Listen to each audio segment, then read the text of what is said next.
gets more questions since he's been hanging off a cliff by his fingernails for a month. Hi, Matt. I hope you enjoy your Easter holiday with your family. Did you enjoy your Easter holiday with your family? Well, my dad called me a month ago and said, "Hey, Janice's birthday's on Easter." I'm like, "Yeah." Well, maybe I'll come up for her birthday and for Easter. And I'm like, "All right." So he bought a train ticket, and I got off of work that Thursday and went down, picked him up, brought him up back home, and he spent the weekend, and it was great. And Sunday, his thing was, "Hey, what are we gonna do for Easter? I'll go. We can go buy a ham. I'll make a ham. We can make this." I'm like, or we could go out to eat, and I don't have to worry about cleaning the kitchen. And he went, and I could tell he was kind of like, "Oh, okay," because he's thinking back to when he was a little kid that they used to go to my great grandma's house for Easter, and there would be ham, and there would be this, and there would be that. I'm like, "Yeah, Dad, that's great, but I have 3 cats and a small kitchen. No, I don't want to make a ham."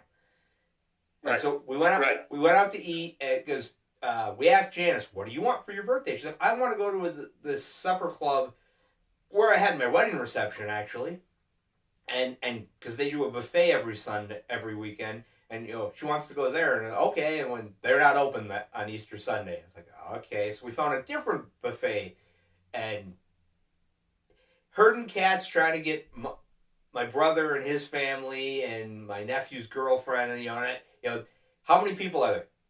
10, no 11, no 9. And it's like Paula finally made the reservation, and after we made it, it was, "Oh wait, no, my nephew's girlfriend can go. It's 11," and it's like, or 10, and I'm like, "Great, you guys can call them and tell." And it turned out it was fine. They put us at a table for like 12, but it was very much a, okay, here's Easter, and then of course we sang Happy Birthday to her in a crowded buffet ballroom, and I'm going, thought we were gonna wait, but all right.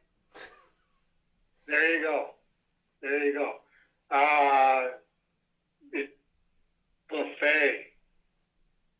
Buffet. Sorry, there's only like 5-6 days left in Ramadan. I was thinking that you're probably thinking buffet sounds like a good idea. It's amazing the stuff that I see in the newspaper, and I'm going like, wow, look at what that person's eating in that news photo. And it's like, that's not the reason behind the news item day. Well, it is for me, and it will be for the next 5 days. Anyway, hi Dave. It's been practically 1 year since the release of the Last Day remastered misprinted Spine. How time flies. 1, how have sales been with the Last Day remastered with the applied spine sticker through Diamond? Same as pretty much all of the trade paperbacks. Definitely just trickling up. On the weekly list that Eddie Conner faxes me, Diamond inventory, it's like there are odd weeks for each of the trade paperbacks where they might sell 7 copies, and you go, well, what happened there? Why would 7 copies sell this week? No answer to that. The rest of the time, the average week for any of the trade paperbacks is maybe 1 or 2 copies. So it's not as if the comic book direct market had its tongue hanging out, desperate for the Last Day to be brought back into print. That's just the situation that we're in. How have sales been with the Last Day remastered Raymark edition on Cerebus downloads? I don't think we've sold any, or if we did, I think we sold 1 of the Raymark edition. That was just that's the downside of having 96 paying customers left is if it doesn't work, it's not going to work for everybody. So well, at least we got a consensus of it. The situation with the last day remastered Raymark edition was that I sent one of them to each member of the Brain Trust going, I think you'll remember, what should this go for? And can we arrive at a consensus on that?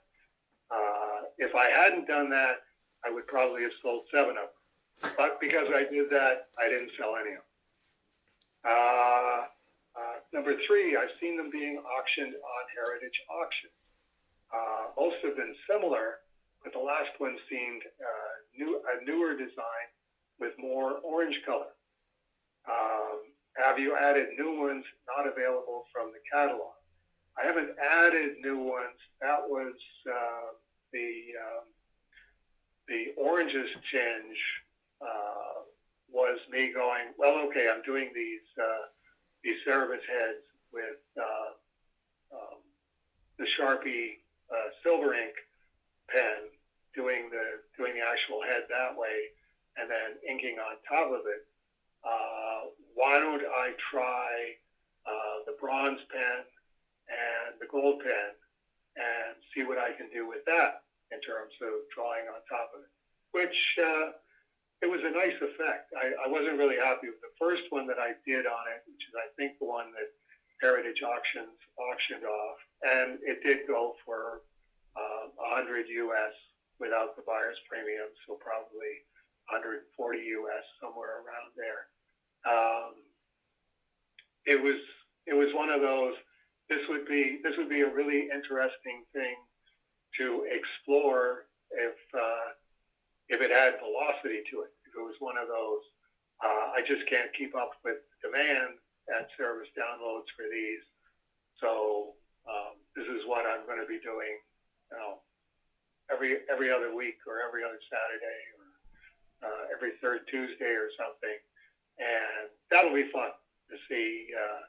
Okay, here's the template. Where does this go when I start getting comfortable with the materials and getting comfortable with the color? This is good for these effects, and this is not so good for these other effects. Have you been able to sell all or most from the widescreen Raymark auction catalog? And no, I don't think so.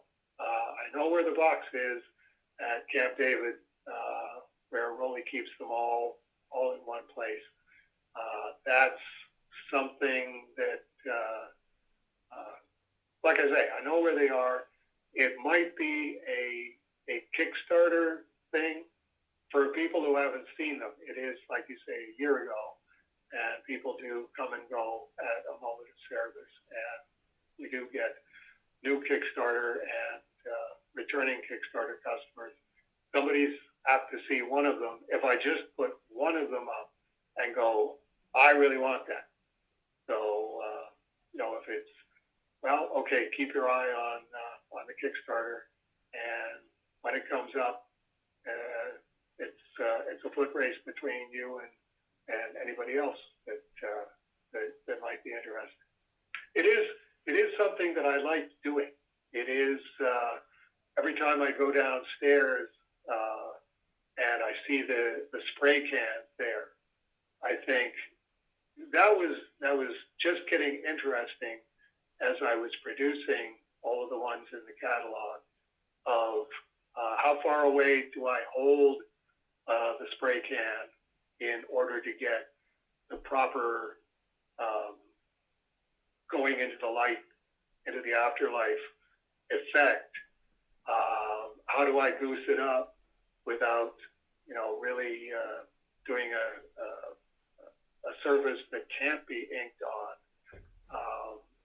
How laissez-faire can I be just doing a spontaneous service on the surface, either without penciling or doing very, very limited penciling because I can't trust it not to cut into the paint. And it's one of those. Even if somebody was to say, "Hey, that sounds really interesting. I'll give you $500 to do one of those." It's like I'll happily do it for the $500, but I'd have to relearn everything right from the ground up again. I'd still be making all the same mistakes that I did on the early ones. I think that the actual catalogs. I think we've got more of the third printing of the catalogs than we have of any others. That's probably going to be an offered item on the next Kickstarter, along with other. Here's stuff that's rare for everybody else and pretty common around here, and just see what the catalogs do. There's like a little stack of pieces of Turtles 8 with the gold covers, which look really good. If you didn't see them when they came out and you see them on a Kickstarter, you might be apt to go, yeah, I'll pay $50 for that. It'll be more than everybody paid for the ones that they got at the time, because I like to have that confirmation bias for the long-time customers. I got mine for $25, and now they're $50 on Kickstarter, so good for me.